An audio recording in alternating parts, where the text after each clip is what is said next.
గాది సాయికృష్ణకి ఏమైంది? 17 ఇయర్స్కే rowdy sheet open.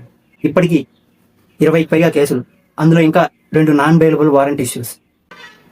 Drugs smuggling, Naveen Reddy murder, 17 years minor girl rape, దోపిడీలు, హత్యలు, ఇలాంటి ఎన్నో కేసులు అతని మీద ఉన్నాయి. అయితే ఇతని అదృశ్యం రాజకీయ కులకొలంలో చూడవచ్చా అంటే అలా చూడటం కరెక్ట్ కాదు.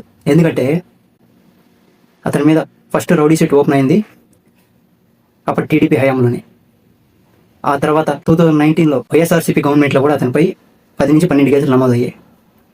రీసెంట్గా 2024లో కూటమి ప్రభుత్వం అధికారంలోకి వచ్చాక కూడా ఇంకో 78 కేసెస్ అతని మీద నమోదయ్యాయి. సో దీన్ని బట్టి క్లియర్గా ఏమర్థమవుతుందంటే అతను ఏ రాజకీయ పార్టీకి కానీ సంబంధించిన వాడు కాదని తెలుస్తుంది. అలాగే అతని అదృశ్యాన్ని కుల కోణంలో చూడడం కూడా కరెక్ట్ కాదని తెలిసిపోతుంది. అతనిది మామూలుగా కాపు కమ్యూనిటీ కావడం, అలాగే అతను వంగవీటి మోహన్ రంగా గారి ఫాలోవర్ అవ్వడం వలన కొంతమందికి దీన్ని కుల కోణంలో చూడాలనిపిస్తుంది. అలాగే అతనికి జనసేన పార్టీ నాయకులతో సాన్నిహిత్యం ఉందని తెలుస్తుంది. వీటిని మాత్రం దృష్టిలో పెట్టుకుని అతన్ని ఒక కుల కోణంలో చూపించడం అది ఏమాత్రం కరెక్ట్ కాదు. అలాగే ఇక్కడ అతన్ని అరెస్ట్ చేసి తీసుకెళ్లిన సిఐ నాగరాజు కూడా అదే కమ్యూనిటీకి సంబంధించిన వ్యక్తి అవ్వడం గమనార్హం. అతని పై అధికారులు అతని ఈ విధంగా చేయమని ఎవరైనా ప్రేరేపించుంటే త్వరలోనే నెక్స్ట్ కోర్టు ప్రొసీడింగ్స్లో తెలియాల్సి ఉంది. 40 days నుంచి కనిపించకుండా పోవడమే ఈ పరిస్థితి రావడానికి గల కారణం అని స్పష్టమవుతుంది. అలాగే అతనిపై ఎటువంటి షూటింగ్ ఆర్డర్స్ కూడా లేవు. పోలీసులు తీసుకెళ్లిన తర్వాత ఇలా కనిపించకుండా పోవడానికి.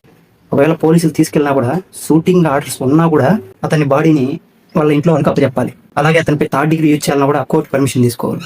ఇలా ఇవేవి చేయకుండా అతని చిత్రహింసలు పెట్టడం అనేది పూర్తిగా పోలీసుల యొక్క వైఫల్యమే. షూటింగ్ ఆర్డర్స్ లేకుండా అతన్ని చంపేందుకు పోలీసులకు ఎటువంటి రైట్స్ లేవు. అలాంటప్పుడు 40 days అతను కనుమరుగైపోవడం వల్ల ఇలా పోలీసులపై అనుమానం రావడానికి తెరలైపోయింది. పోలీసులు చేయాల్సిన పని ఏంటంటే అతన్ని అరెస్ట్ చేసి కోర్టుకు అప్పచెప్పాలి.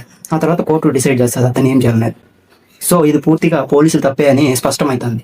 ఒకవేళ అతను మరణించాడు అనే విషయం స్పష్టమైతే సిఐ నాగరాజును సస్పెండ్ చేయడం మాత్రమే కాదు, అతని వెనకాల ఎవరున్నారనే విషయం తెలుసుకొని తర్వాత అతన్ని తగిన విధంగా శిక్షించాలని కోరుకుంటున్నాను.